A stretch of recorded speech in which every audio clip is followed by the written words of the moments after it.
Good day, Perceptive Reader. This is James Lynch, and today happens to be Saturday, and so tomorrow will be Sunday. And I wanted to just mention something that was going through my mind as I awakened just a few moments ago.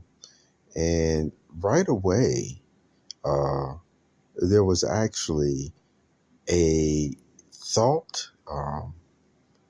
Are compelling in my mind. I'm serious now.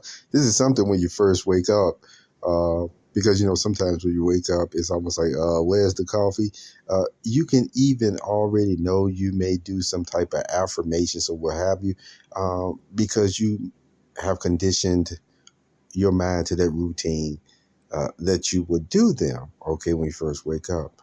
No, but listen to me now. Now the way that I woke up today, though, it was almost like already an epiphany. And along with that epiphany, the thank you was already just going through my mind about this epiphany or spiritual thought.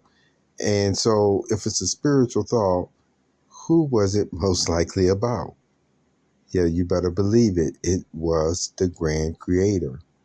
Now, why do I have such um, an appreciation or the thank you that right away came out of my mind when I woke up this morning? Well, I'll tell first, let me share this with you. It's not a doubt in my mind that this feeling compelled or uh, automatically, if you will, for that feeling of appreciation came from the thoughts of something that I learned years ago. And it actually was in connection with God's holy word. Some people know that we call it the Holy Bible. And it actually came from, I got to say, his sages who actually did, go to church on a regular basis, if you will. And then, I always like to tell you that some of the stuff that I relate to my stories and things of that nature still came from even people who didn't attend church, but they still were spiritual minded. They still had believed in God. So I want to make you aware of that as well. All the same, this thought went through my mind or was already placed in there about how down through the centuries, it even seemed like at times that God was being slow. And in the scriptures, uh, prophets have been inspired to say, even Peter, that, we as humans may feel, or think that God is moving slow according towards, the way that our standards are and things of that nature is. And the whole point is he is not moving slow, even according to our own standards. Now, you may end up saying, wait, well, come on now, look, I'm frustrated. I need this. I need that. I mean, my body aching or what have you. And then, of course, we know of the serious matters and the injustice that happens that maybe all of us are experiencing, have experienced, or what have you. Okay. And so it can seem like justice moves slow. Um, Healing of our mind, hearts, and bodies may seem slow or what have you.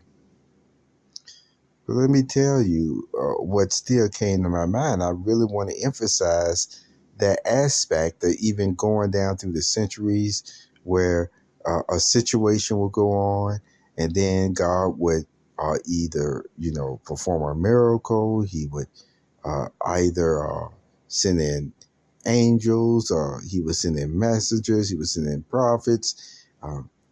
he would also, at times, even from the book of Judges, which I still never forgot that. I know some of you say, boy, he stopped that over a year ago reading the book of Judges. I think, it was more than a year ago or what have you. But I always tell you, I never did forget that I said I would still read the whole book. Okay. Um, and I have already read, in my own personal life and studies, that book of Judges several times. But here I am audibly, with my voice that I used to have on one of my menu pages. And I think it was menu page 7. All the same, this is what I want to mention about even persons that he raised up to help his people and people calling on his name. Before God did that, you could read of different accounts of people crying out to God, people feeling like God was not listening to them. There were expressions of God had left the land or what have you. And in some cases, they did. But still, this is what I want to bring out to you, especially about when humans feel like, man, well, according to our patience and view, God is moving slow. What came to my mind was just how complex spiritual structures, see, even the spirit realm are at times.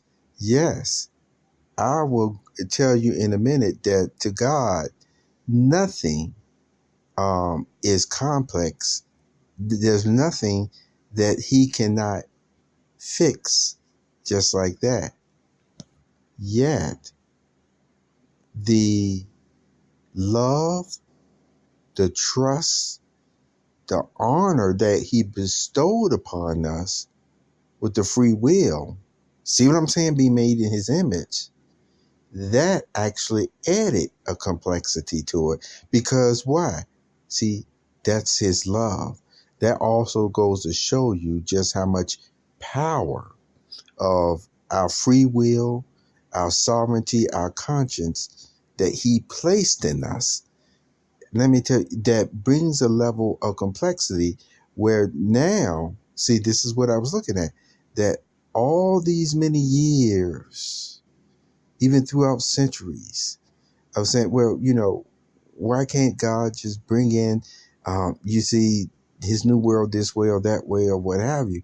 Well, one thing that I still want to remind you, and some of you know about this, how even in the book of Job, there were issues that had to be settled, that God wanted to be settled for us. Not just his sovereignty, you see, to show that he does really have the right to rule, you see, and you see the ability along with that to do it perfectly. But see, that was part of that complexity, that if we did not have that free will that he gave us, you see what I'm saying? If he did not make us the way that we are, put it this way, he wouldn't have to prove it to the animals now, would he? No, he wouldn't have to prove it to the animals because the way they're made up. But it's the still issue of the aspect of his creation where you got those powerful angelic beings, even the ones that turned against them, that you see what I'm saying, are even higher than us in their capacities. I mean, the way that they think, that, they far surpass intelligence on the level than what humans even have. You see, the Bible makes it clear in a variety of ways of why they're more glorious even than us, and yet it doesn't make us junk either. He always be talking about junk DNA and stuff like that. But when we're made perfectly, we still have a different glory in a different way, being in the physical realm. So this is what I want to emphasize to you in conclusion, is this. No, God's patience isn't slow. What God is also showing us is he's this patient. And it is said in different ways, but I want to say it in this way. His patience is truly in a way because this is the way we need things done as well.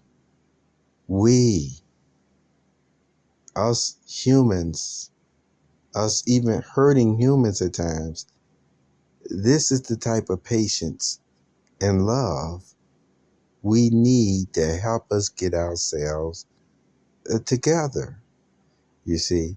So we see the way that God truly treats us, and it's no lack of, how they said, what is your kindness is a weakness or what have you. And we know that God isn't weak at all. But it truly is, and Jesus certainly showed this perfectly as well, by the way that he just addressed matters in certain ways that even today people will really look at Jesus like, why are you going to be that kind? Why are you going to do things in this way or what have you? And yet Jesus did it. So God's patience, from what we see from him, rather than looking at it as he's just being slow or what have you, I still want to emphasize that his patience that he has shown us is truly in the way that we need it as well. And it just gave me another aspect of thinking of what Peter was talking about, where he was saying, God doesn't want anyone to be destroyed. Take care of yourself. And thank you for your time. And we thank the Creator as well.